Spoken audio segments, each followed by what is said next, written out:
Salut les filles, bienvenue dans votre groupe défi. On débute le mois de janvier en force. Je suis super contente de passer ce mois-là avec vous. Pour celles qui ne me connaissent pas, je m'appelle Annick, je suis coach Beachbody depuis 3 ans et je travaille aussi en marketing. Et le but de ma vidéo d'aujourd'hui, c'est de vous jaser menu et alimentation. Vous savez, la plupart des gens s'inscrivent à Beachbody pour les programmes d'entraînement, mais si vous n'avez pas encore découvert les programmes d'alimentation, vraiment, c'est quelque chose que je vous recommande fortement d'explorer cette année. Ça devient vraiment un game changer.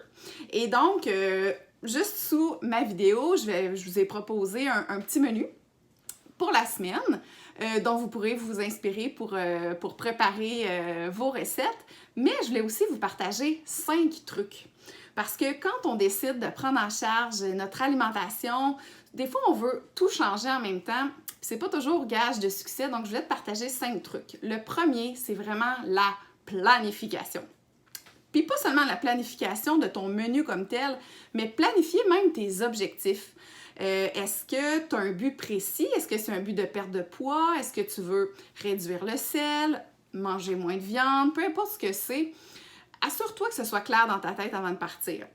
Deuxième truc, si tu suis Portion Fix, ressors tes petits contenants parce que des fois, quand ça fait longtemps, on pense qu'on n'en a plus besoin, mais vraiment, le calcul des portions, ça peut vraiment faire une belle différence. Et si tu suis To Be Mindset, c'est le moment de ressortir ton tracker. Ensuite de ça, je vous dirais de ne pas essayer de tout faire en même temps. Donc, si vous voulez réduire vos portions, c'est un bel objectif. En même temps, pas besoin d'éliminer les desserts, d'éliminer le sucre, d'essayer de tout faire en même temps. Allez-y un à la fois, peut-être un objectif par semaine ou un objectif par mois. Un autre truc, l'eau. Et on va vous en reparler souvent, mais vraiment, puis si vous aimez boire de l'eau froide, allez tout de suite vous mettre beaucoup de bouteilles d'eau froide.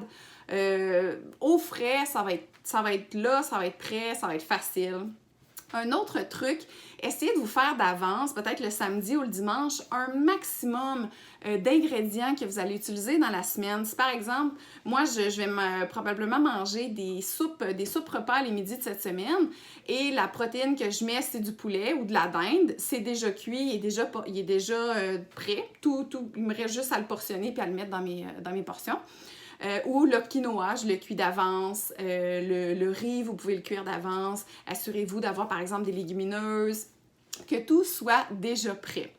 Et aussi, je vous dirais un autre truc, peut-être de venir partager vos assiettes. Souvent, sur les groupes défis, on partage beaucoup nos entraînements, mais partager les recettes, partager nos plats, ça nous donne une bonne raison de bien manger, parce qu'on est fiers de partager tout ce qu'on a préparé, puis aussi on peut s'inspirer des autres de cette façon-là.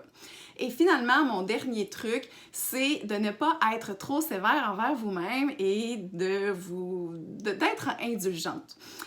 Des fois, on veut bien faire, mais on se lance tête première et on veut pas faire d'erreur, mais c'est vraiment pas ça. Tout au long de votre parcours, si vous faites une erreur ou vous faites un choix qui est moins en ligne avec vos objectifs, c'est pas grave. Le lendemain matin, c'est une nouvelle opportunité de faire de meilleurs choix. Donc, c'est les petits trucs que je voulais vous partager. J'espère que vous allez aimer les recettes que je vous propose et je vous souhaite bon défi!